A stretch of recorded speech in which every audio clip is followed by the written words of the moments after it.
Hello बच्चों। Hello प्यारे बच्चों। बच्चों, आज हम लॉज ऑफ मोशन में फ्रिक्शन का लेक्चर नंबर 3 पढ़ने वाले हैं, जो है बेटा फ्रिक्शन का end game.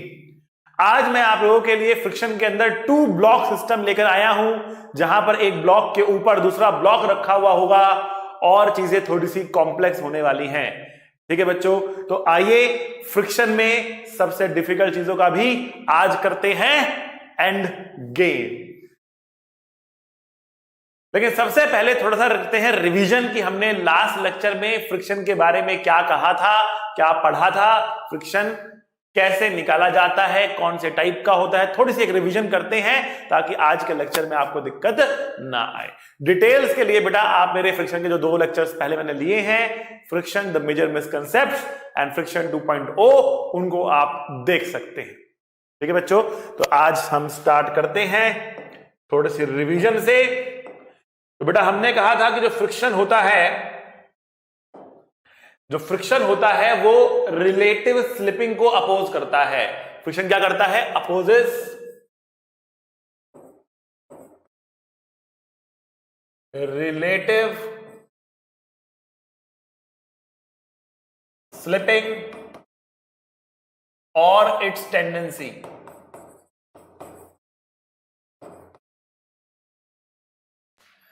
Friction relative slipping मतलब एक के ऊपर दूसरे को स्लिप करने से रोकता है। एक के ऊपर दूसरे को स्लिप करने से रोकता है। वो चाहता है जो ऑब्जेक्ट्स कांटेक्ट में है वो साथ साथ चले। जो तेज चल रहा है उसे धीरे करो, जो धीरे चल रहा है उसे तेज करो, और दोनों को साथ में रखने की वो करता है कोशिश। कभी कभी वो उस कोशिश में कामयाब हो जाता है और रिलेटिव स्लिपिंग फ्रिक्शन की वजह से नहीं होती है, और कभी कभी वो कामयाब नहीं हो पाता। तो जब वो कामयाब हो जाता है और एक्चुअल में स्लिपिंग नहीं हो रही होती, तब जो फ्रिक्शन लगता है उसको हम कहते हैं बेटा स्टैटिक फ्रिक्शन।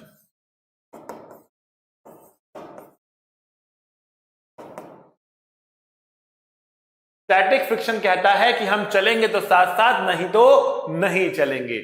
जब 2 ऑब्जेक्ट्स साथ साथ चले या दोनों ही रुके हुए हो, तब जो फ्रिक्शन होता है वो होता है बेटा स्टैटिक फ्रिक्शन। स्टैटिक फ्रिक्शन की कोई फॉर्मूला नहीं होता। स्टैटिक फ्रिक्शन एक सेल्फ एडजस्टिंग फ्रिक्शन होता है।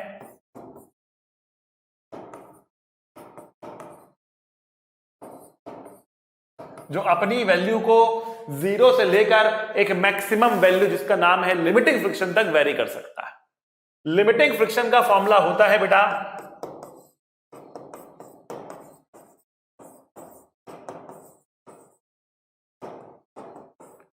FL is equals to mu s into normal reaction। mu s coefficient of static friction है, n यहां पर नॉर्मल रिएक्शन है। लिमिटिंग फ्रिक्शन तब लगता है जब object is at the verge of slipping, कि हल्का सा भी और उसे धक्का दिया, पुश किया तो स्लिपिंग स्टार्ट हो जाएगी। हल्का सा भी उसे धक्का दिया या पुश किया तो स्लिपिंग स्टार्ट हो जाएगी। ठीक है बेटा, तो जब वो एकदम उस वर्ज पे होता है तब लगता है कौन सा फ्रिक्शन? तब लगता है बेटा लिमिटिंग फ्रिक्शन। और इस लिमिटिंग फ्रिक्शन की हमारे पास वैल्यू होती है, कितनी वैल्यू है इसकी? Mu S into normal reaction के बराबर। और फिर दूसरा फ्रिक्शन हमने कहा होता है बेटा काइनेटिक फ्रिक्शन। रोलिंग हमारे सिलेबस में नहीं है। यहां पर आपको एक्चुअल स्लिपिंग दिखती है, इसकी वैल्यू कांस्टेंट होती है और इसकी वैल्यू होती है म्यू के into normal reaction.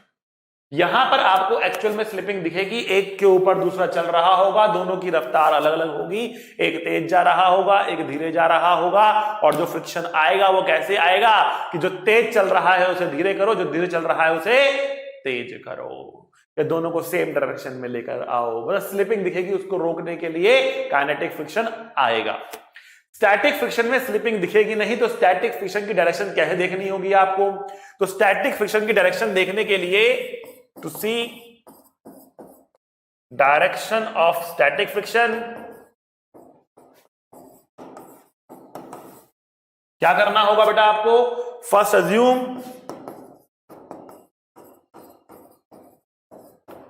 The surface are frictionless.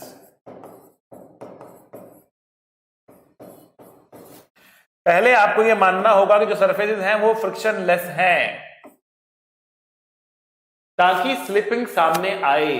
अभी फ्रिक्शन की वजह से दोनों साथ साथ चल रहे हैं या दोनों ही रुके हुए हैं, ठीक है। तो जब हम फ्रिक्शन को एब्सेंट मान लेंगे, फ्रिक्शन लेस सरफेस मान लेंगे, तो स्लिपिंग आपके सामने आ जाएगी और एक के ऊपर दूसरा स्लिप करने लग जाएगा।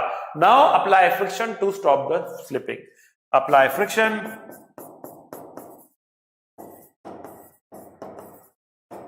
To stop the slipping. अगर आपको ये बातें पता है, समझ में आ रही हैं, तो आपको आज का लेक्चर बड़े बढ़िया से समझ में आ जाएगा। और इन बातों के बारे में डिटेल में जानना है तो जो मेरे पहले वाले 2 लेक्चर्स थे, जैसे मैंने पहले भी आपको कहा, कौन से 2 लेक्चर्स थे मेरे इससे पहले वाले बेटा? सबसे बड़ा लेक्चर था फ्रिक्शन द मेजर मिसकंसेप्ट्स और दूसरा था फ्रिक्शन 2.0। और आज हम बढ़ रहे हैं फ्रिक्शन एंड गेम। इसमें हम सारी वैरायटी को कवर कर लेंगे, स्पेशली 2 ब्लॉक सिस्टम आज हम देखने वाले हैं, जो सबसे डिफिकल्ट वैरायटी ऑफ क्वेश्चन होता है फ्रिक्शन चैप्टर के अंदर। तो बेटा आइए स्टार्ट करते हैं, आगे बढ़ते हैं और सबसे पहली बात करते हैं। आपके सामने 2 ब्लॉक सिस्टम आ चुका है। यहां पर 2 ब्लॉक्स हैं ए एंड बी, ठीक है। मान लेते हैं कि जो ए है इसका कुछ मास हमें दे रखा है, लेट अस से ए का मास हमें दे रखा है m1 और बी का मास दे रखा हमें m2, ठीक है। और नीचे वाले पर हमने फोर्स F लगाया। Find the maximum force F which can be applied as shown so that both the blocks move together, ठीक है। ग्राउंड जो है ये स्मूथ है, यहां पे कोई फ्रिक्शन नहीं है, यहां पर म्यू 0 है, लेकिन यहां पर एक फ्रिक्शन है जिसका coefficient of static friction mu s आपको दिया हुआ है, जिसका कोफिशिएंट फ्रिक्शन आपको म्यू s दिया हुआ है, ठीक है। तो ग्राउंड पे कोई फ्रिक्शन नहीं है, ग्राउंड स्मूथ है। तो अगर आप थोड़ा भी फोर्स लगाओगे तो बेटा ये सिस्टम चलना शुरू कर देगा, थोड़ा भी फोर्स लगाओगे तो ये सिस्टम चलना शुरू कर देगा, ठीक है। अब सिस्टम तो आगे चलेगा, सिस्टम तो आगे चलेगा, लेकिन क्वेश्चन ये है कि कितना मैक्सिमम टू मैक्सिमम फोर्स लगा सकते हो ताकि दोनों साथ में चले, ताकि दोनों साथ में चले, अलग अलग ना चले, साथ में चले, ठीक है ना। इसके लिए क्या कंडीशन निकाली जा सकती है, ठीक है। मतलब अब देखो मैंने कहा यहां पर मैक्सिमम फोर्स, मतलब हल्का सा भी फोर्स और बढ़ाया तो दोनों साथ साथ नहीं चलेंगे, एक तेज चलेगा एक धीरे चलेगा और स्लिपिंग होना शुरू हो जाएगी। तो बताओ बेटा मैक्सिमम फोर्स पर जब दोनों साथ साथ चल रहे हैं कौन सा फ्रिक्शन होगा? तो कुछ बच्चे कह सकते हैं कि सर ये चल रहे हैं, क्योंकि आपने कहा कि ये चल रहे हैं, they are moving, move together, they are moving, because they are moving they should kinetic friction should act on them, kinetic friction should act on them. नहीं बेटा नहीं, चलते हुए ऑब्जेक्ट्स पर भी स्टैटिक फ्रिक्शन लग सकता है। कब लगता है वो? जब क्या हो, जब दोनों साथ साथ चले। मैंने कहा स्टैटिक फ्रिक्शन का एक नारा है, क्या नारा है? हम चलेंगे तो साथ साथ, नहीं तो नहीं चलेंगे, हम चलेंगे तो साथ साथ, नहीं तो नहीं चलेंगे, ठीक है। यहां पर दोनों क्या कर रहे हैं बेटा? साथ साथ चल रहे हैं, क्योंकि दोनों साथ साथ चल रहे हैं, इसीलिए जो फ्रिक्शन लगने वाला है वो काइनेटिक नहीं है, वो स्टैटिक फ्रिक्शन है। इनफैक्ट यहां पर हमने बोला गया कि मैक्सिमम के साथ साथ चले, कि हल्का सा भी बढ़ाया तो स्लिपिंग स्टार्ट हो जाएगी, मतलब ये at the verge of slipping है। मतलब कौन सा फ्रिक्शन है? ये स्टैटिक का मैक्सिमम वैल्यू लिमिटिंग फ्रिक्शन है। मैंने कहा आपके लिए हिंट होगा, अगर क्वेश्चन में मैक्सिमम या मिनिमम वर्ड का इस्तेमाल किया जाए तो एक तरीके का हिंट है कि यहां पर लिमिटिंग फ्रिक्शन इस्तेमाल हो सकता है और 99% केसेस में इस्तेमाल होगा भी, ठीक है ना। तो अब हम यहां पे क्या कह रहे हैं? हम यहां पे कह रहे हैं ये लगने वाला फ्रिक्शन कौन सा है? स्टैटिक की मैक्सिमम वैल्यू, मतलब लिमिटिंग फ्रिक्शन। अब दोनों ही आगे जाएंगे, साथ साथ जा रहे हैं, दोनों ही आगे जाएंगे। तो अगला क्वेश्चन ये है कि फ्रिक्शन की डायरेक्शन क्या होगी? फ्रिक्शन की डायरेक्शन क्या होगी? दोनों आगे जाएंगे क्या दोनों पे पीछे होगी? एक्शन रिएक्शन पेयर होता है, एक पर आगे एक पर पीछे होगी, दोनों ही आगे जाएंगे, लेकिन एक ब्लॉक ऐसा होगा जिसमें फ्रिक्शन पीछे लगेगा।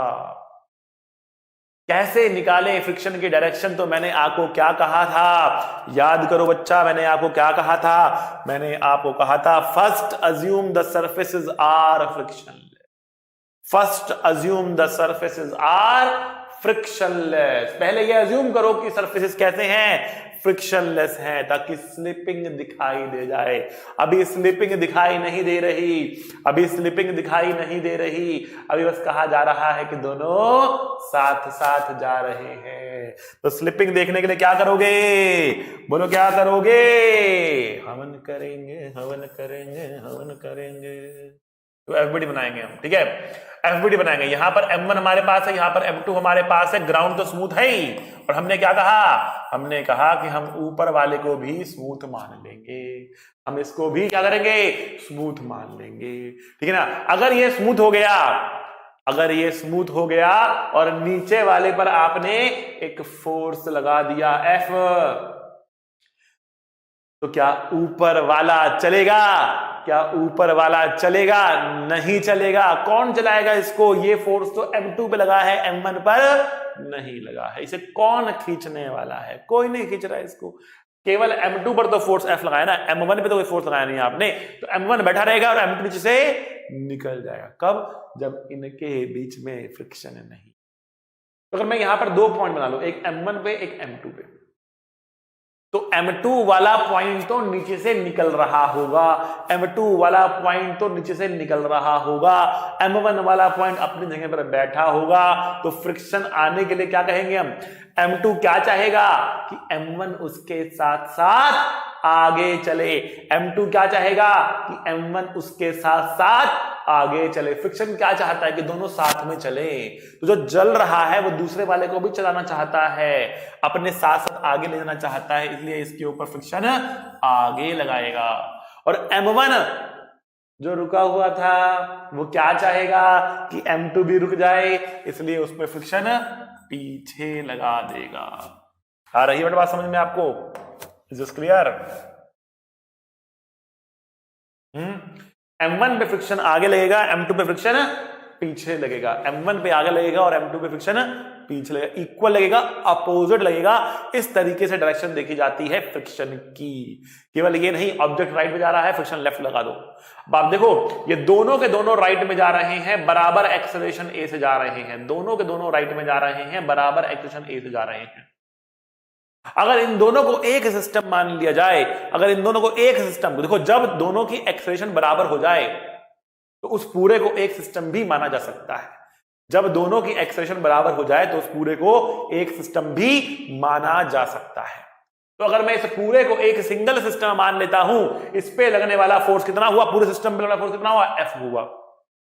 जमीन पे तो कोई फ्रिक्शन लग नहीं रहा है, ठीक है, इनके बीच में जो फ्रिक्शन लग रहा है अब वो लेंगे नहीं, क्योंकि हमें एक्सटर्नल फोर्स देखने हैं। तो पूरे सिस्टम पे लगने वाला एक्सटर्नल फोर्स एकमात्र एक है, वो कितना, F। तो हम क्या बोलेंगे, हम बोलेंगे F net external is equal to total mass into acceleration, ठीक है ना। So what is the F net external, that is F इसको टोटल मास बनाया हमारे पास M1 प्लस M2 है, और एक्सेलरेशन हमने A ले लिया। तो हम क्या कहेंगे, कितना एक्सेलरेशन आएगा यहां पर, तो ये एक्सेलरेशन आएगा बेटा F divide by M1 plus M2,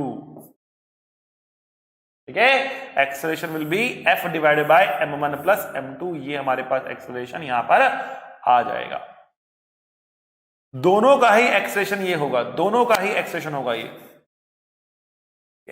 Both of them will travel with the same acceleration F divided by M1 plus M2। इस एक्सेलरेशन से दोनों के दोनों दौड़ रहे होंगे।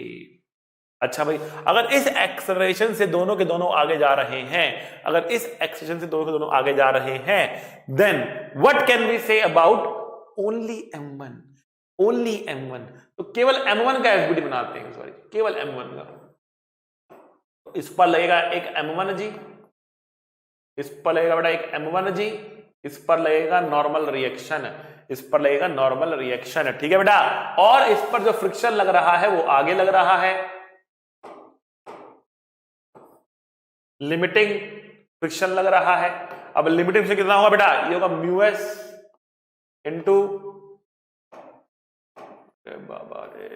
Into normal reaction, μs into normal reaction. तो नॉर्मल रिएक्शन की वैल्यू कितनी है? नॉर्मल रिएक्शन, अरे बाबा अरे बाबा, ये लगता है बोर्ड जो है लिख लिख के गर्म हो गया है, इसलिए इतना तंग कर रहा है। नॉर्मल रिएक्शन की वैल्यू है m1 इंटू जी के बराबर, ठीक है। तो फ्रिक्शन फोर्स आगे लग रहा है, एक्सेलरेशन भी इसका आगे ले लेते हैं, ठीक है। तो फ्रिक्शन फोर्स FL बराबर mu s into m1 g, mu s into m1 g, and that is equals to m1 into acceleration a। F जो नेट फोर्स होता है, जो नेट फोर्स होता है m1 पे, जो नेट फोर्स है वो किसके बराबर होगा? m1 mass into acceleration of m1, ठीक है। तो अगर हम यहां से पुट करें म्यू एस m1 जी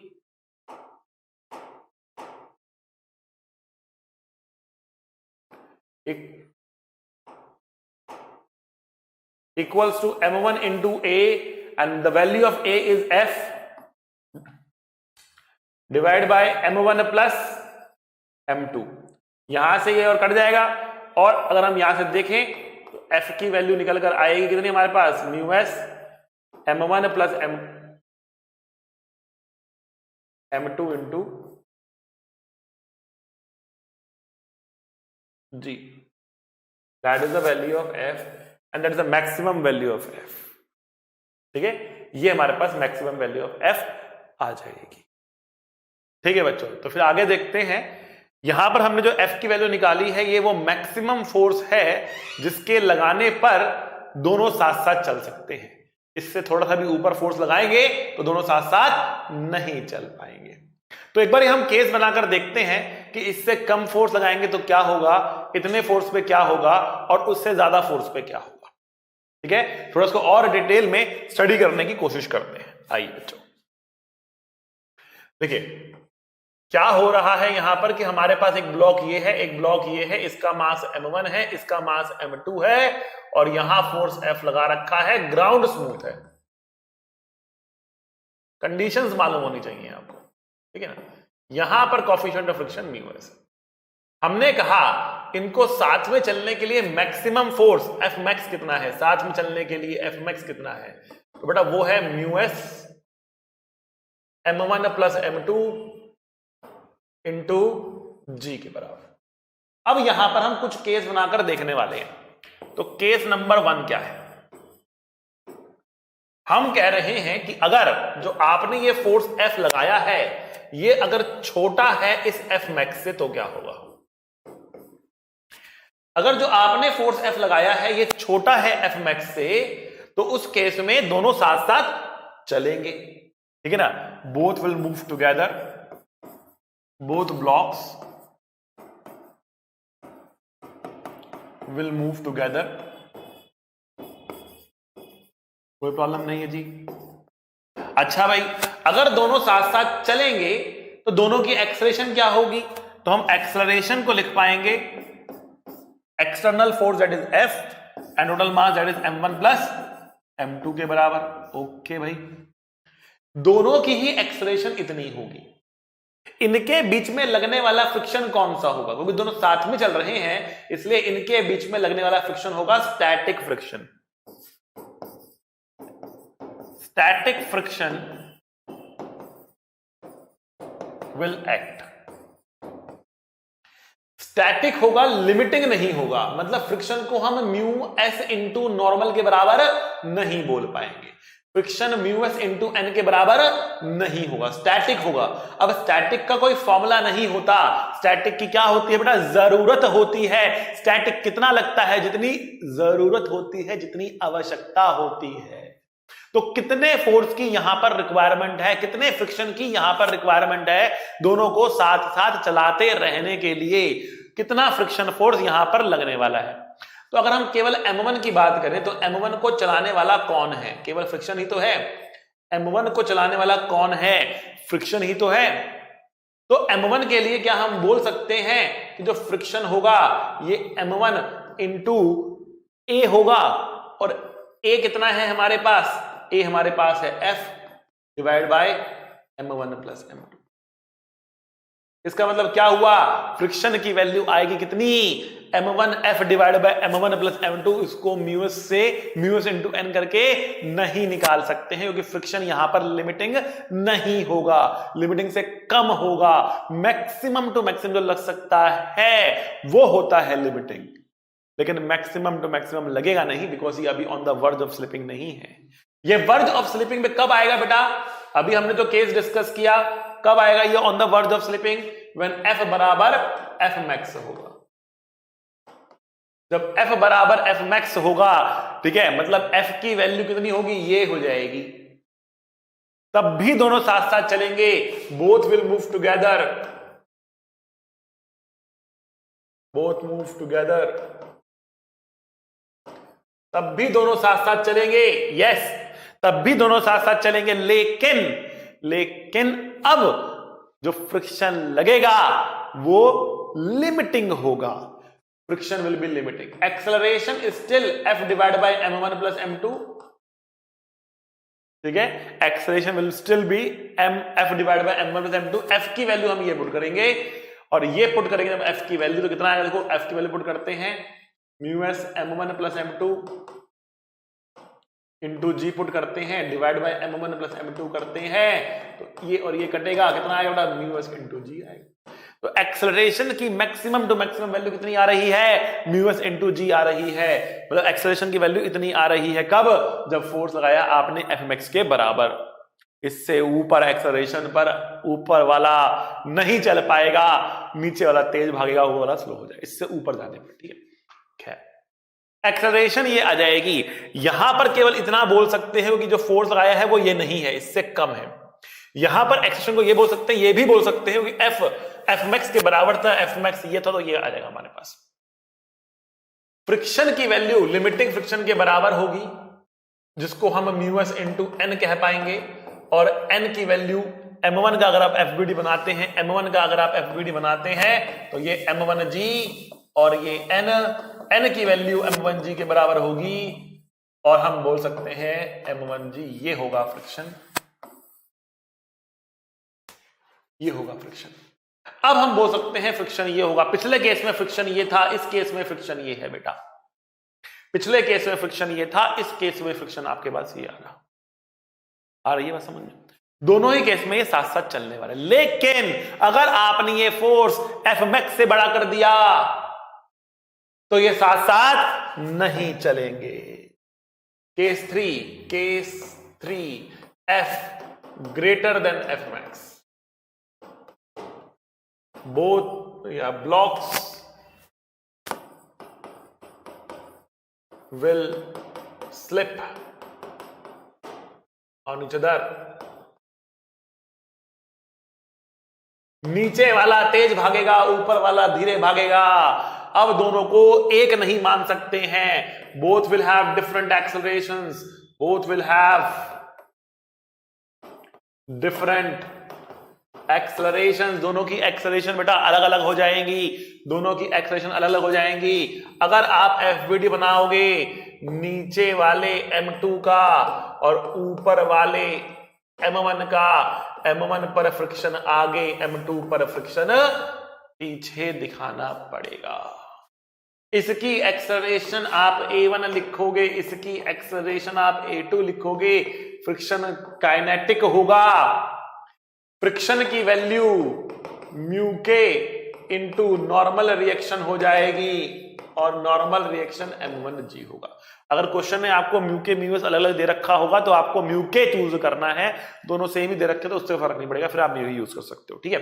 खैर, एफ के म्यू के इंटू mg के बराबर होगा, m1g के बराबर होगा। a1 की वैल्यू एफ के डिवाइड बाय m1, एफ के म्यू के into m1g divide by m1 कटेगा, म्यू के इंटू g के बराबर होगी। और a2 की एक्सप्रेशन कितनी होगी? a2 के लिखना पड़ेगा f माइनस स्मॉल एफ के is equals to m2 into a2। f minus small f के is equals to m2 into a2। F के की वैल्यू कितनी है? एफ के की वैल्यू हमारे पास कितनी है? वो है बेटा म्यू के into m1g is equals to m2 into a2, और a2 की वैल्यू आ जाएगी f माइनस म्यू के into m1g divided by m2। A1 की वैल्यू अलग, A2 की वैल्यू अलग, दोनों की एक्सप्रेशन अलग अलग आएंगी। A2 A1 से बड़ा होगा, A2 A1 से डेफिनेटली बड़ा होगा, ठीक है ना। और A2 की वैल्यू क्या आने वाली है, ये आने वाली है बेटा, F की वैल्यू आपके सामने आ रही है। अलग अलग केसेस में अलग अलग होने वाला है, डिपेंड करेगा कि F की वैल्यू कितनी है, डिपेंड करेगा कि F की वैल्यू बेटा कितनी है। तो बेटा आपको क्या करना है, आपको ये एफ मैक्स का वैल्यू को याद कर लेना है, ये एकदम आपको याद होना चाहिए बेटा। इसको देखकर बता पाओगे कि जो आपने फोर्स लगाया है वो किस कैटेगरी में आ रहा है। क्वेश्चन में बेटा नंबर हो जाएंगे, यहाँ पे 10 किलो, यहाँ 15 किलो, यहाँ पे कुछ 100 न्यूटन का फोर्स, यहाँ पे 0.2 कुछ म्यू एस दे देगा। आपको डिसाइड करना पड़ेगा कि स्लिप करेगा कि नहीं करेगा। वो आपसे एक्सेलरेशन पूछ लेगा, वो आपसे फ्रिक्शन पूछ लेगा, आपको डिसाइड करना पड़ेगा कि स्टैटिक होगा कि लिमिटेड होगा कि काइनेटिक होगा। और कैसे डिसाइड करोगे आप डिसाइड करोगे इन केसेस से, आप डिसाइड करोगे कि एफ की वैल्यू एफ मैक्स के बराबर है कि ज्यादा है कि कम है, बट उसके लिए आपको एफ मैक्स पहले निकालना पड़ेगा। तो एफ मैक्स के लिए डेरिवेशन नहीं करनी है, एफ मैक्स के लिए फॉर्मूला आपको याद होना चाहिए। ठीक है प्यारे बच्चों, बढ़ते हैं हम आगे और एक और केस देखते हैं, जिसमें हम क्या करने वाले हैं इस बारी हम ऊपर वाले पर फोर्स लगाएंगे और देखेंगे क्या होता है।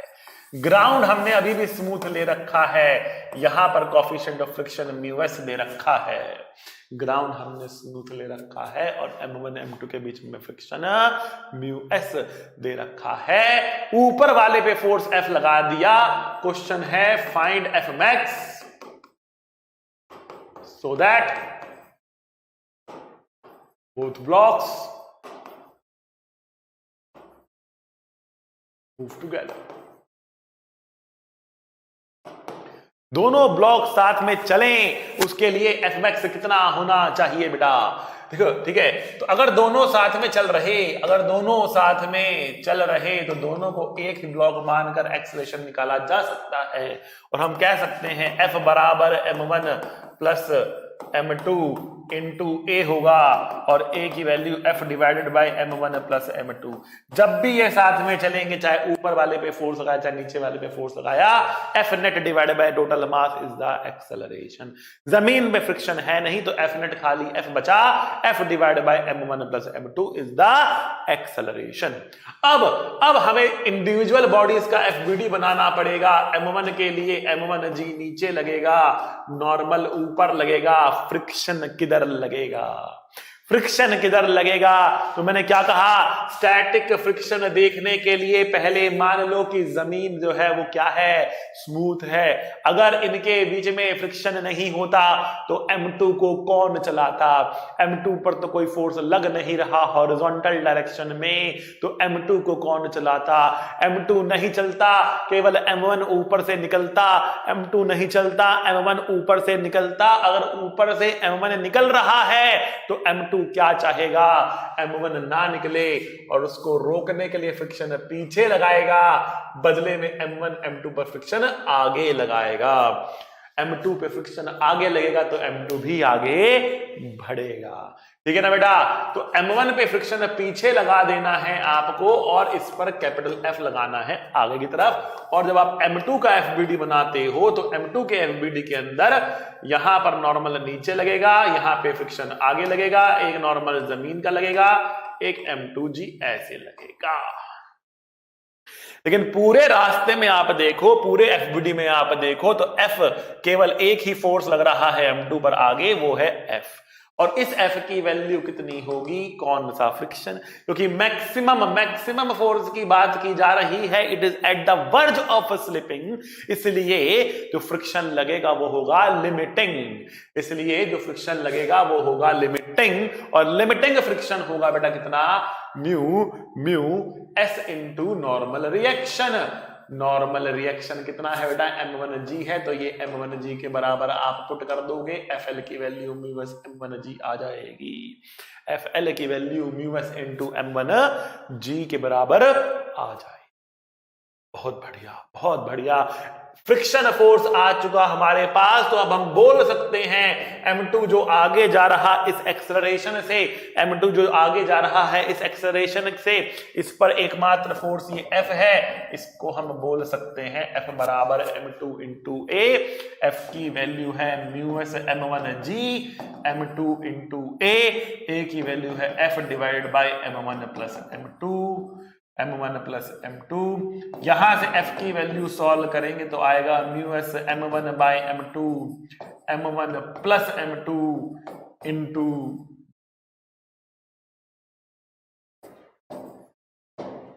That's the answer. इस आंसर को अब आपको करना है भैया बड़े अच्छे से याद।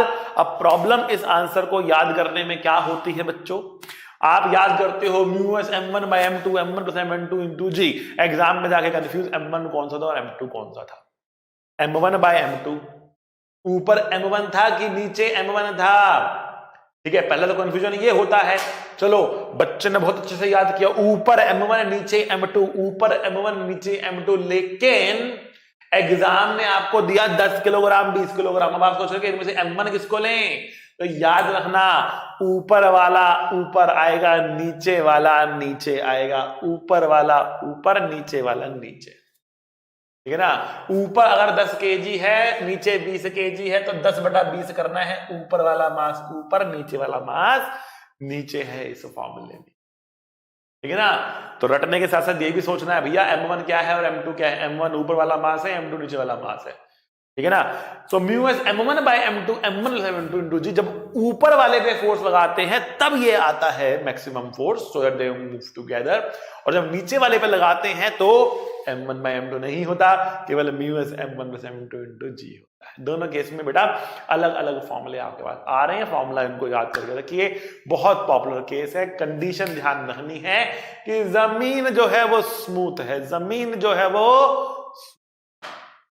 अगर जमीन स्मूथ है उस केस में क्या होगा वो बताया गया। अगर जमीन स्मूथ है उस केस में क्या होगा, अगर जमीन पर भी फ्रिक्शन होता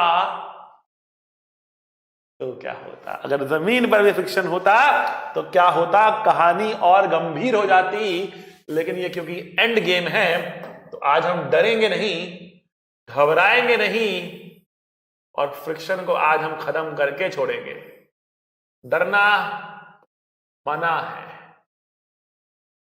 तो एक काम करते हैं, इसको करने के लिए कुछ वैल्यूज ले लेते हैं, बिकॉज इसमें केसेस बनते हैं, इसमें केसेस बनते हैं, हमें वैल्यूज लेनी पड़ेगी बेटा।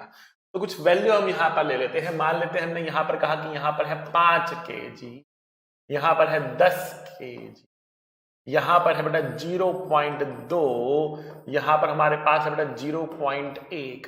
क्या है ये, म्यूएस। म्यूएस म्यू के दोनों बराबर मान लेते हैं, ठीक। यहां पर हमने मान लिया लगा दिया है कुछ 50 न्यूटन। अब हमें जानना है कि क्या होने वाला है, क्या सिस्टम चलेगा, क्या चलेगा ही नहीं। ये भी सकता है ना, जमीन पे फ्रिक्शन चलेगी ना, आप खींचो लेकिन चलेगी ना, ये भी एक पॉसिबिलिटी है क्योंकि जमीन पे फ्रिक्शन है। इससे पहले वाले केसेस में जमीन पे फ्रिक्शन नहीं था, तो अगर आपने फूंक भी मारी होती सिस्टम हिलता। लेकिन अभी क्या था, अभी जमीन पर फ्रिक्शन है, इसलिए एक पर्टिकुलर अमाउंट ऑफ फोर्स के बाद ही ये चलना शुरू करेगा। एक पर्टिकुलर अमाउंट ऑफ फोर्स के बाद ही ये चलना शुरू करेगा, उससे पहले चलने वाला नहीं है। उसके लिए आपको निकालना है जमीन पर फ्रिक्शन कितना होगा, ठीक है। तो सबसे पहले निकाल कर देखते हैं जमीन पर फ्रिक्शन कितना होगा। आइए, maximum to maximum friction at जमीन, लिमिटिंग वैल्यू एट जमीन कितना होगा। तो बेटा ये होगा बेटा आपके पास ना म्यू एट जमीन इनटू नॉर्मल रिएक्शन एट जमीन, ठीक है। तो म्यू एट जमीन इज 0.2 एंड नॉर्मल एट जमीन इज 10 प्लस 5 इंटू जी, ठीक है। तो बेटा ये 2 इंटू 15 30 न्यूटन का फोर्स आ गया, ठीक है। मतलब यहां पर जो मैक्सिमम टू मैक्सिमम फ्रिक्शन लग सकता है वो लग सकता है कितना, 30 न्यूटन का। लेकिन हमने लगाया कितना, 50 न्यूटन लगाया है। 50 न्यूटन लगाया है तो चलेगा, सिस्टम चलेगा, चलेगा, बिल्कुल चलेगा, चलेगा ही चलेगा, ठीक है ना। मतलब ही नहीं है कि ना चले ये, तो ये सिस्टम चल रहा है, ठीक है। अभी सिस्टम आगे बढ़ने वाला है। लेकिन अगला क्वेश्चन ये है, अगला क्वेश्चन ये है कि क्या ये दोनों साथ में चलेंगे, क्या ये दोनों साथ में चलेंगे या नहीं चलेंगे। चलेगा तो सिस्टम डेफिनेटली चलेगा, लेकिन हो सकता है कि दोनों साथ में चले, और हो सकता है कि ऊपर वाला धीरे बढ़े, नीचे वाला तेजी से निकले, दोनों के बीच में स्लिपिंग हो जाए। वो डिपेंड करता है कि जो 50 न्यूटन है वो कितना ज्यादा या कितना कम है, कितना ज्यादा या कितना, ठीक है ना। यहां तक बात समझ में आ रही है आप लोगों को? ओके भाई। देखो देखो, हमने जो निकाला था यहां पर केस अपना, ठीक है, वो ये निकाला था कि नीचे वाले पे जब हम फोर्स लगाते हैं तो जो मैक्सिमम एफ मैक्सिमम की वैल्यू आती है बेटा, वो आती है mu s m1 plus m2 into g आती है, ठीक है। ये निकाला हमने फॉर्मूला अपना, ठीक है, अभी निकाला हमने फॉर्मूला, ठीक है। लेकिन अब जो हमारे पास यहाँ पे f आएगा वो केवल 50 नहीं है, वो 50 माइनस 30 है। 50 माइनस 30, ये f में 50 माइनस 30 से कंपेयर करना पड़ेगा आपको। हमें 50 माइनस 30 को कंपेयर करना पड़ेगा एफ मैक्स से, कि उससे बड़ा है कि उससे छोटा है। और ये वाला म्यू एस होगा वो इनके बीच में रहेगा, 0.1 0.1, ठीक है, वो इनके बीच में रहेगा। और अगर ये बात समझ में नहीं आ रही कि हम कैसे कर रहे हैं तो कोई नहीं, let us do it from the basics, basics से कर लेते हैं। और ज्यादा तकलीफ हो रही है तो हम थोड़ा बेसिक्स से कर लेते हैं, ऐसी बात नहीं है।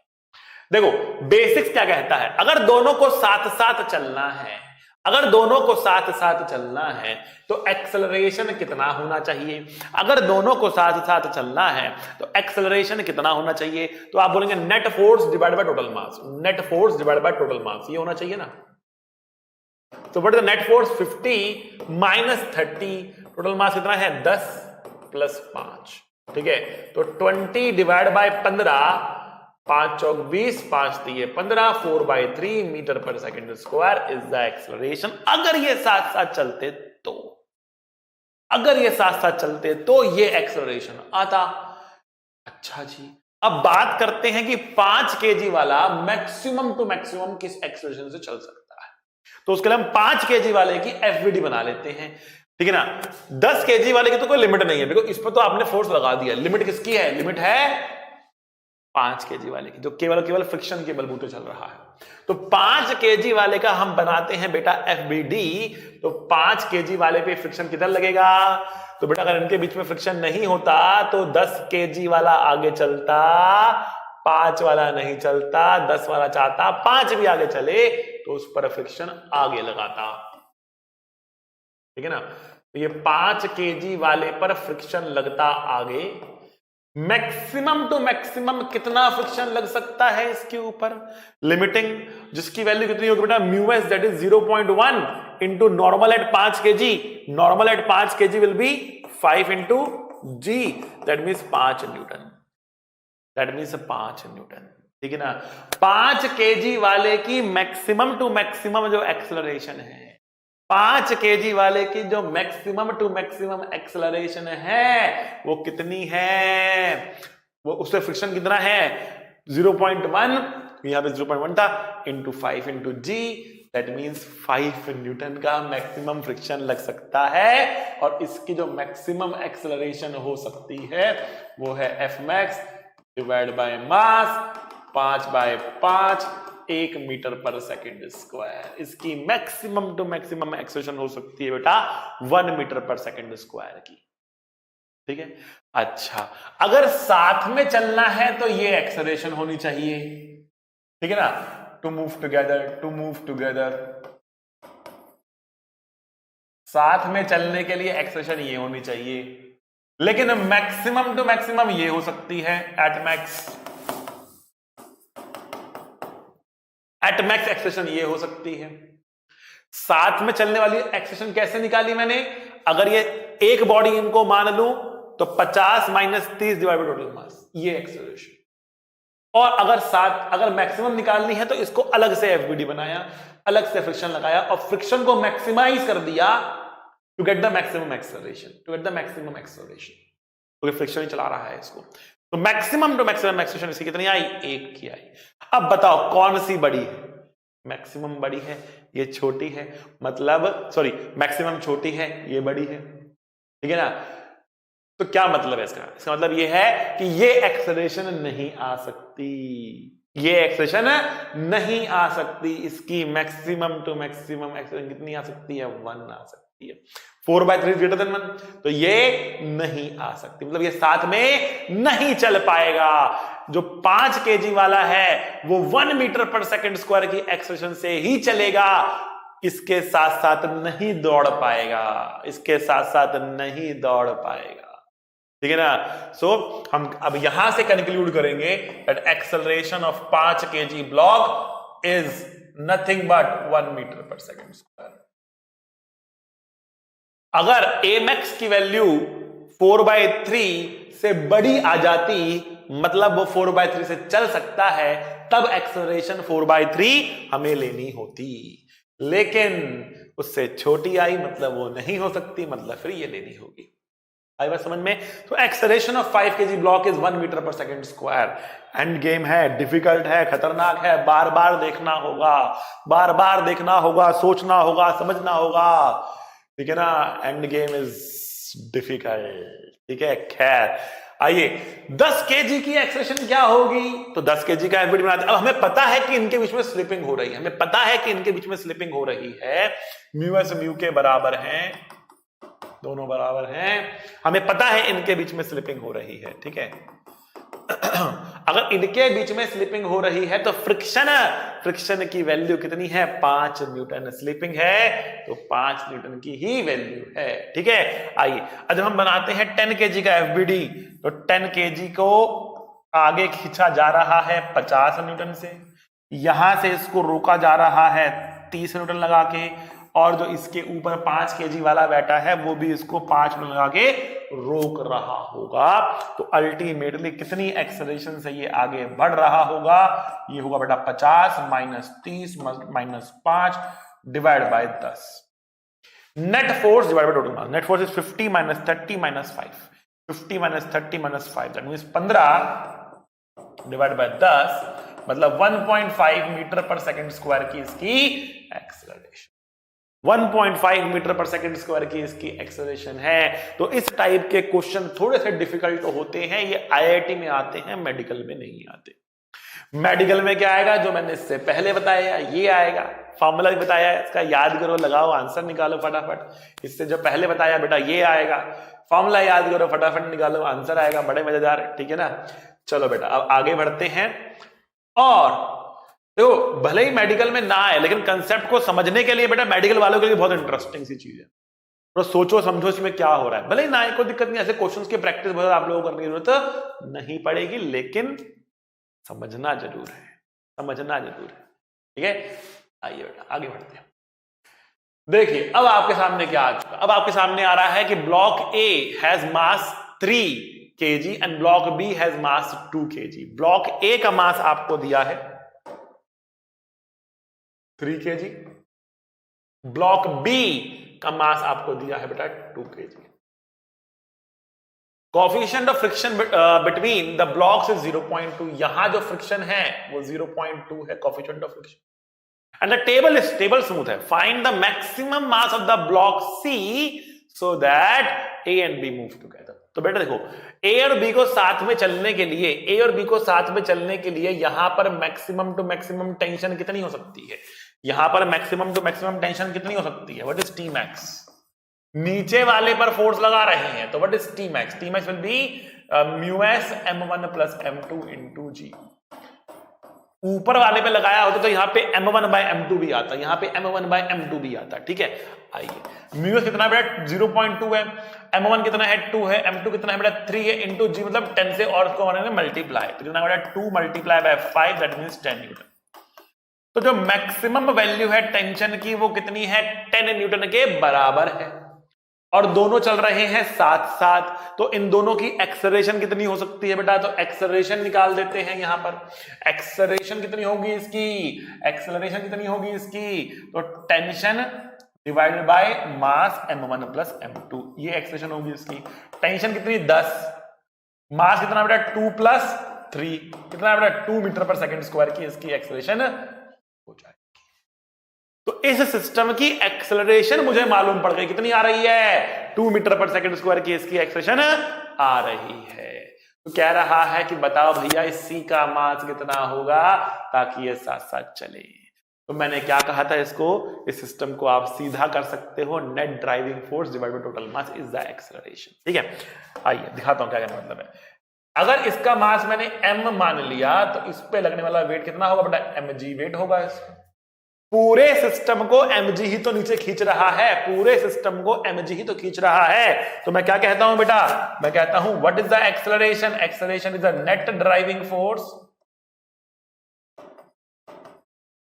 Divide by total mass, total mass.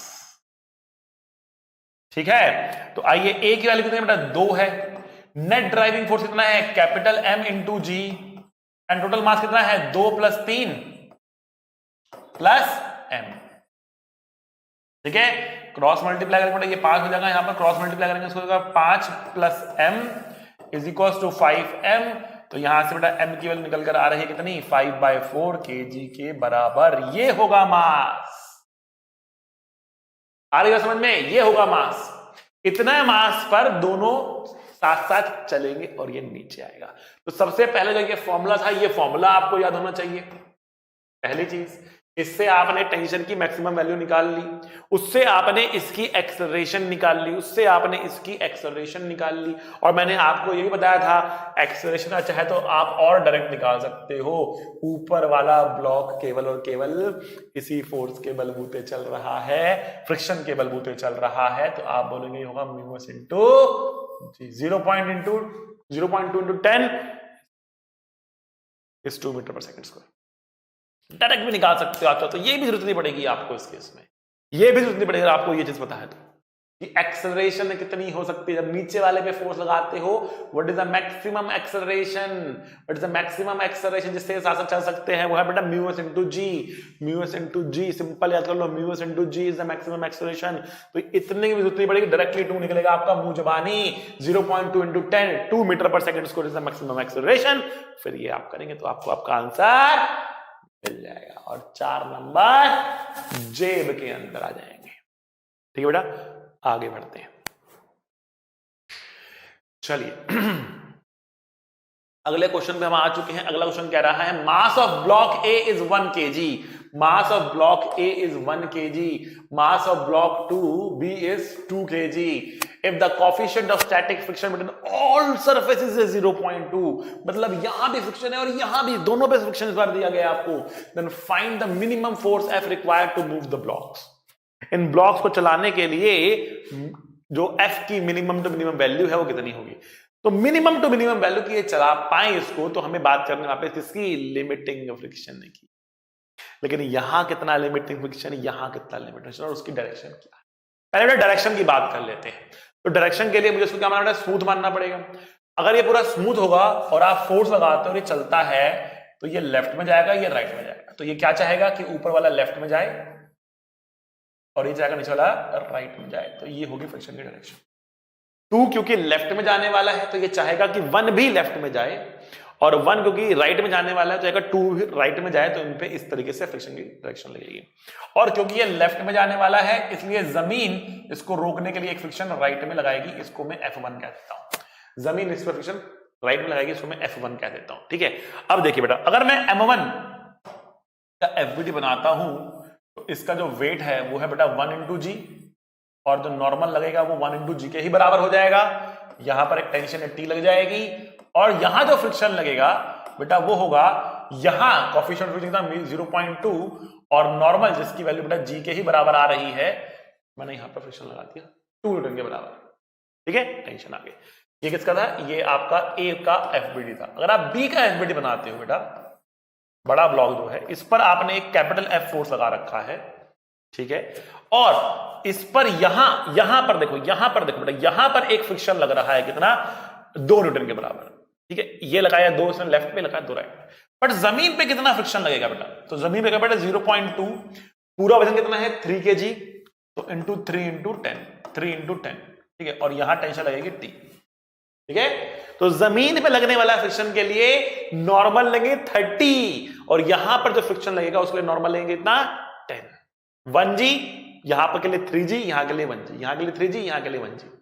तो 1g into mu and 3g into mu आपने लगा दिया, म्यू 0.2 ही हमारे पास आ रहा है। और ये सिस्टम जस्ट चलने वाला है, जस्ट चलने वाला है, एक्सेलरेशन नेग्लिजिबल है, एक्सेलरेशन अभी नहीं है हमारे पास। तो हम फोर्सेस को करने वाले हैं बैलेंस। तो ए से हम फोर्स को जब बैलेंस करेंगे तो टी की वैल्यू निकलेगी हमारे पास कितनी, 0.2 इंटू 10 मतलब 20 के बराबर निकलेगी। ठीक है, नीचे आते हैं इस पर, एफ की वैल्यू कितनी होगी बेटा, 2 प्लस टी जो कितना है 20 है, सॉरी 20 नहीं है बेटा, सॉरी सॉरी सॉरी, ओहो छी छी छी छी, 2 है। ठीक है, तो 2 प्लस कितना है ये, 2 और 3 6, ये कितना है बेटा 6 है। ठीक है, तो प्लस 6, तो एफ की वैल्यू कितनी है बेटा 4 और 6 10 न्यूटन के बराबर। 10 न्यूटन का फोर्स आपको लगाना पड़ेगा इस पर।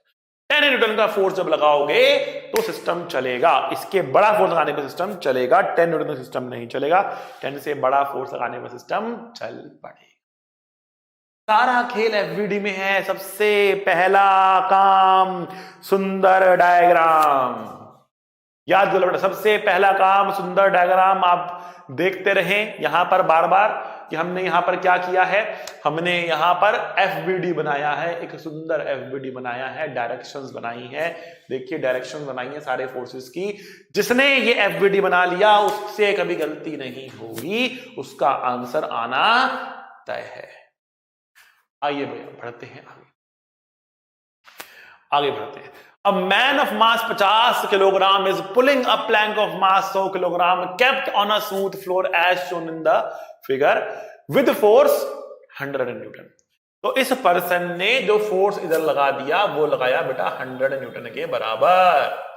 तो बदले में रोप भी इसको 100 न्यूटन से खींचेगी। यहां टेंशन हमें मालूम पड़ गई 100 न्यूटन के बराबर है। ठीक है, if both man and plank move together, दोनों साथ साथ चल रहे हैं, मतलब ये आपस में ये फिसल नहीं रहे हैं। Find the friction force acting on the man, man पे लगने वाला फ्रिक्शन फोर्स आपको निकालना है। अब कहीं पर भी मिनिमम मैक्सिमम की बात नहीं की जा रही है, तो ये तो यूजलेस ही है एक तरीके से। मिनिमम मैक्सिमम की बात की नहीं जा रही है तो कोई लिमिटिंग की बात है नहीं, तो ये जो म्यू है वो तो एक तरीके से मुझे यूजलेस ही दिख रहा है, कोई काम इसका है नहीं। हाँ, ये चेक करने के लिए आ सकता है कि जो डेटा हमें दे रखा है वो सही भी है या नहीं है, उतना फ्रिक्शन लग भी सकता है कि नहीं लग सकता है। ठीक है, खैर, uh man of 50 kilogram mass pulls, देखो दोनों साथ साथ चल रहे हैं। अगर दोनों साथ साथ चल रहे हैं तो मैं इन दोनों को एक सिस्टम मान सकता हूं। सबसे पहली बात, जमीन स्मूथ है, ठीक है। अगर मैंने इन दोनों को एक सिस्टम मान लिया तो देखो क्या होगा, देखो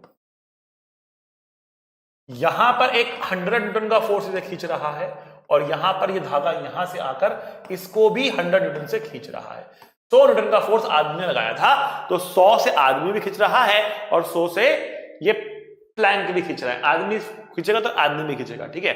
अच्छा, तो इन दोनों को अगर मैं एक सिस्टम मान लूं तो इस पूरे का मास कितना हो जाएगा, 100 इसका मास था, 50 इसका, 150 मास हो गया इसका।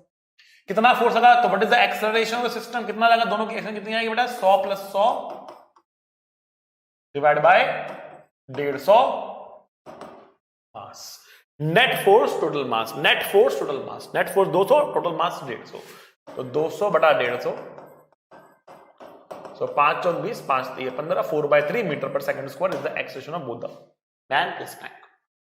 Now the question is how much friction is acting on the man। तो अब खाली मैन का एफबीडी बनाना पड़ेगा,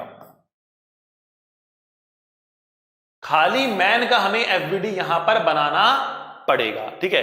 तो अब देखो बेटा, अब मैन के ऊपर फ्रिक्शन लग किस डायरेक्शन में रहा है, ये भी सोचने वाली बात है। तो देखो मैन का मास 50 किलोग्राम है, प्लैंक का मास 100 किलोग्राम है, दोनों पर ही 100 न्यूटन लगा, दोनों पर ही 100 न्यूटन लगा, ठीक है।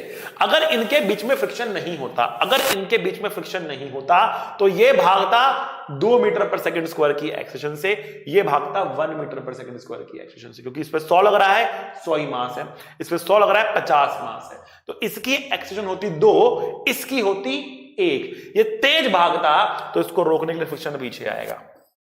तो पहले मान लो कि यहां पे फ्रिक्शन नहीं है और फिर इसका एफबीडी आप इस तरीके से बना लेंगे, ठीक है। तो यहां पर हमारे पास 100 न्यूटन है, ये फ्रिक्शन पीछे लगा और ये चल रहा 4/3 मीटर पर सेकंड स्क्वायर की एक्सेलरेशन के साथ। तो यहां पे क्या लिखेंगे, हम लिखेंगे बेटा 100 माइनस एफ बराबर एम, एम कितना है 50 किलोग्राम इंटू 4/3। तो एफ की वैल्यू कितनी आएगी, एफ की वैल्यू बेटा 100 minus 50 into 4 divide by 3। Cross multiply कर लेते हैं बेटा इसको, सॉरी एलसीएम ले लेते हैं इसको, 300 माइनस 200 डिवाइड बाई 3 मतलब 100/3 Newton is the friction force. 100/3 Newton is the friction force. अच्छा, अब यहां पे एक म्यू लिखा है 1/6। एक बार देख लेते हैं यहां से मैक्सिमम फ्रिक्शन कितना आ सकता है, मैक्सिमम। तो मैक्सिमम फ्रिक्शन जो यहां पर आ सकता है, मैक्सिमम फ्रिक्शन जो यहां पर आ सकता है वो कितना होगा 1/6 दैट इज म्यू, और यहां जो n होगा बेटा वो कितना होगा 50 इंटू जी, 50 इंटू जी, तो 50 इंटू जी ये मैक्सिमम हो गया, तो मतलब कितना होगा 500 डिवाइड बाय 6 मतलब 250 divide by 3 Newton is the maximum.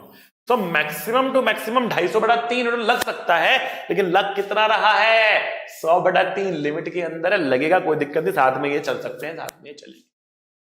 ये चेक करने के लिए हो सकता है यहां पर एक इन्होंने ऑप्शन दे रखा हो कि they can not move together, 4 में से एक option they can not move together, एक और ऑप्शन दे रखा हो, और वो चेक करेंगे तो यहां पर आएगा कि नहीं they can move together, they can move together. जितना हमने लगाया है साथ में चलने के लिए, जितना हमने लगाया है उससे ज्यादा ही मैक्सिमम फ्रिक्शन आ रहा है, मतलब उतना लग सकता है, उतना लग सकता है।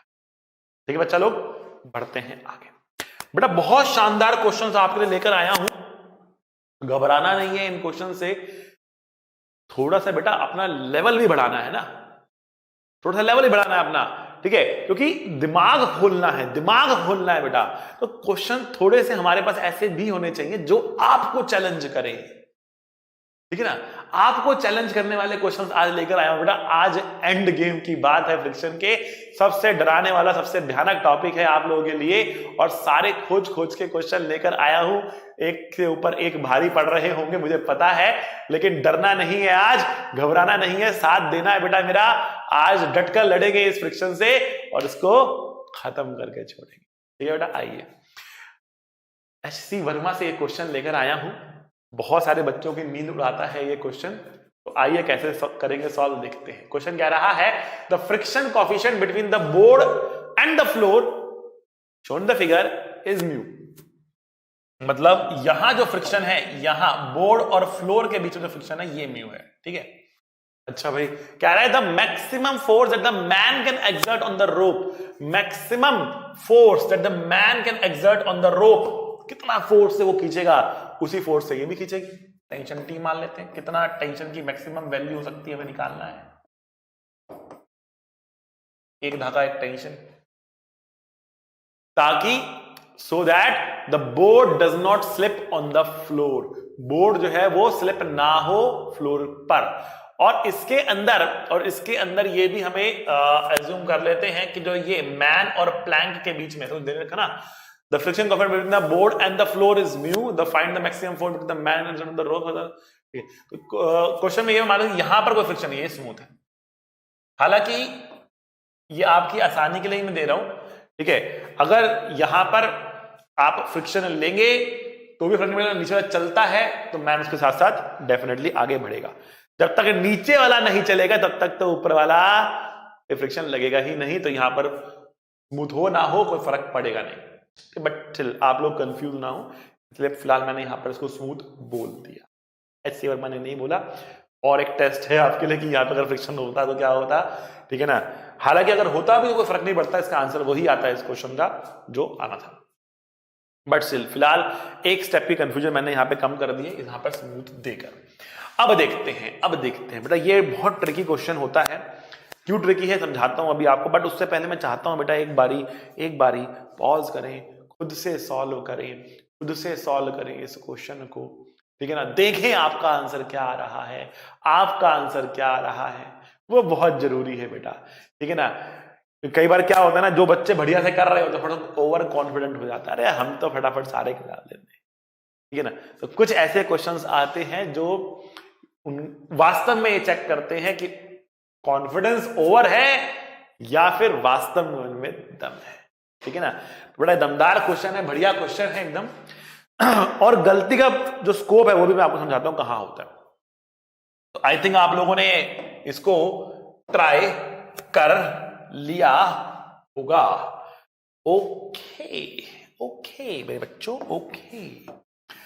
सबसे पहले इसका नाम आता है बेटा एफबीडी। तो जब एफबीडी बनाते हो तो आप कहते हो, अगर मैं दोनों का साथ में एफबीडी बना रहा हूं, मान लीजिए मैंने दोनों का साथ में अलग अलग एफबीडी बना के साथ में एफबीडी बनाया, तो क्या मतलब है इसका?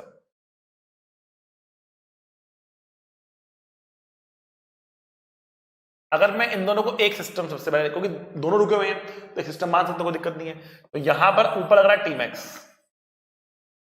इस पूरे का जो वजन लग रहा है वो कितना लग रहा है? M plus capital M into g, और यहां लग रहा है नॉर्मल। तो बच्चा सबसे, और भी लग रहा है खैर इसमें एक फोर्स, यहां लग रहा है टी मैक्स, और जमीन इसको रोकने चाह रही है फ्रिक्शन।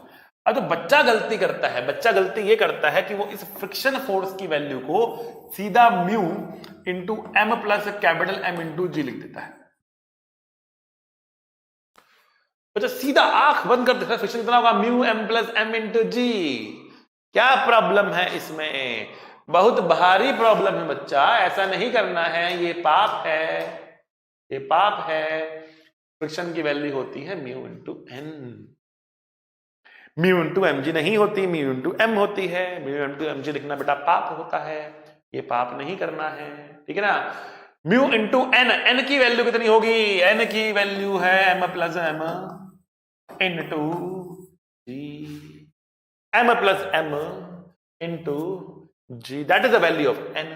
तो फ्रिक्शन कितना हुआ बेटा? फ्रिक्शन हुआ बेटा म्यू, एन कितना है? M plus M into, that is the value of g, of F. समझे बेटा? ये हमारे पास वैल्यू है, ये हमारे पास है, बिल्कुल गलत है, सब गलत है, सब गलत है, सब सब सब। एन की वैल्यू बेटा एम प्लस एम जी नहीं है यहां पर। आप ध्यान से देखो, यहां पर एक फोर्स और लग रहा है ऊपर। इस पूरे को अगर आपने एक सिस्टम माना है तो यहां पर एक फोर्स और लग रहा है, टी मैक्स। इसको भी तो कंसिडर करना है, इसको भी तो कंसिडर करना है। इसको क्यों भूल जाते हो आप? एन की वैल्यू बेटा आने वाली कितनी? देखो ऊपर वाला फोर्स बराबर नीचे वाला, ऊपर कितना? एन प्लस टी मैक्स, नीचे वाला force M plus M g, ठीक है। तो एन की वैल्यू आ रही है M plus M g minus T max, that is the value of M. तो फ्रिक्शन की वैल्यू कितनी होगी? फ्रिक्शन की वैल्यू बेटा म्यू एन, एन कितना है? M plus M g minus T max, that is the value of F. ये है एफ की, ऐसे निकलेगा, ऐसे निकलेगा बच्चा, ठीक है, ठीक है, ठीक है, ठीक है, सब ठीक है, बहुत बढ़िया, शानदार, जानदार, मजेदार। सो टी मैक्स, राइट वाला फोर्स बराबर लेफ्ट वाला फोर्स, टी मैक्स बराबर म्यू इंटू एन फ्रिक्शन। तो T max is equals to mu M plus capital M g minus mu into T max. So T max is mu divide by 1 plus mu M plus capital M. बेटा question difficult नहीं है, but question में गलती के chances बहुत high हैं।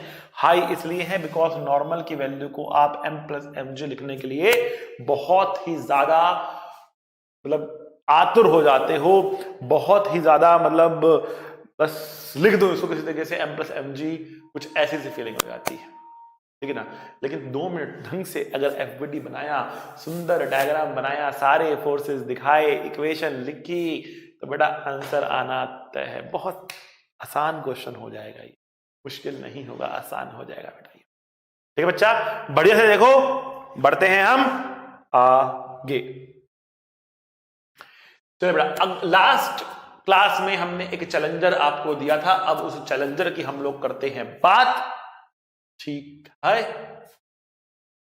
Challenger कुछ इस प्रकार था कि हमारे पास एक हेमिस्फेरिकल बाउल है जिसका रेडियस आर है, एक इंसेक्ट है, कीड़ा है, कीड़ा क्या है?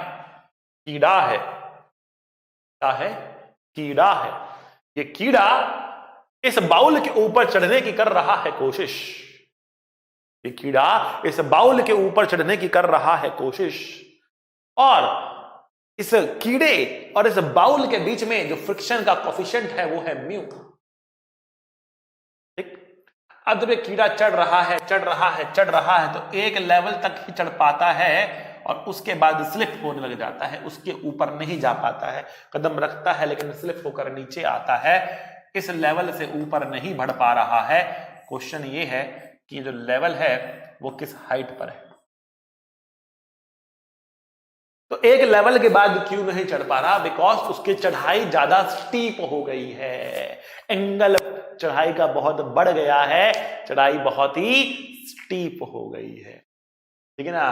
और कितनी स्टीप के बाद नहीं चढ़ पाता है? तो मैक्सिमम टू मैक्सिमम जब ये एंगल, जब हम यहां पर एक टेंजेंट बना दे इस तरीके से, तो जब ये एंगल होता है ना theta, maximum to maximum tan theta कितना हो सकता है बेटा? म्यू हो सकता है, या म्यू एस कह दो या म्यू कह दो। Maximum value of theta is this.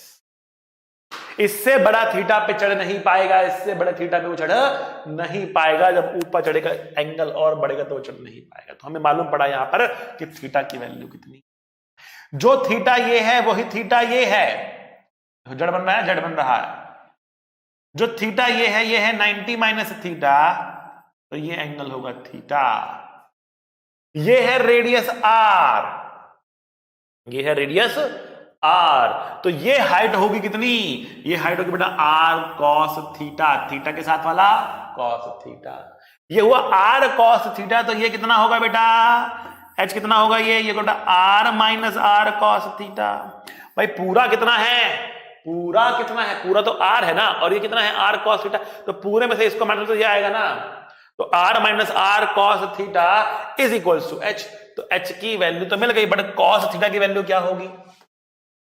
तो tan थीटा, अगर हम एक ट्रायंगल बना दे और कहें कि भैया ये थीटा है और tan theta mu s by 1 है, मतलब परपेंडिकुलर म्यू एस है और बेस 1 है, परपेंडिकुलर म्यू एस है और बेस 1 है, तो हाइपोटेन्यूज हो जाएगा under root of mu s square plus 1 square. तो what is cos theta equals to? cos theta होगा base hypotenuse. So what is the value of h? h की value होगी r minus r cos theta is 1 by under root mu s square plus 1। So that's the value of h। मेरे प्यारे बच्चों, मेरे प्यारे बच्चा लोग, ये हमारे चैलेंजर का था आंसर। कुछ बच्चों ने लास्ट लेक्चर के लास्ट में अपने आंसर्स दे दिए थे, कुछ बच्चों के बिल्कुल सही थे। ठीक है, तरीका यह है आपके सामने, इस तरीके से हम इस क्वेश्चन को सॉल्व कर सकते हैं। ठीक है, बहुत बेहतरीन। कीड़े का क्वेश्चन भी कर लिया आपने। ठीक, चलो आज के लेक्चर में इतना काफी है। ठीक है, believe in yourself and all that you are, know that there is something inside you that is greater than any obstacle. बेटा किसी भी वॉर को जीतने के लिए, किसी भी रेस को जीतने के लिए आपको खुद पे भरोसा होना चाहिए। अगर आपको खुद पर ही भरोसा नहीं है, अगर आपको खुद पर ही भरोसा नहीं है, तो आप रेस जीत ही नहीं सकते। आप में जितनी मर्जी काबिलियत क्यों ना हो, आप रेस जीत नहीं। तो पहले खुद पर विश्वास करना सीखो। हार के बैठे हो, हार मान के बैठे हो, तो जीत कभी नहीं।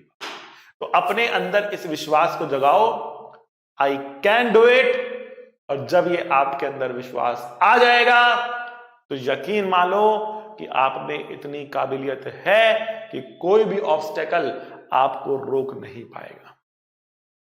Thank you very much. आज के लेक्चर के लिए थोड़ा डिफिकल्ट लेक्चर था, बार बार सुनना पड़ेगा, तो सुनिए इसको अच्छे से, समझने की कोशिश करिए। लेक्चर में कंटेंट की क्वालिटी डिक्रीज करने के लिए मत कहिए, अपने लेवल को इंक्रीज करने के ऊपर कोशिश करिए। ठीक है बच्चों, तो मिलेंगे अगले लेक्चर में। तब तक के लिए सी यू, टाटा, बाय बाय। पढ़ाई करते रहें। All the very best.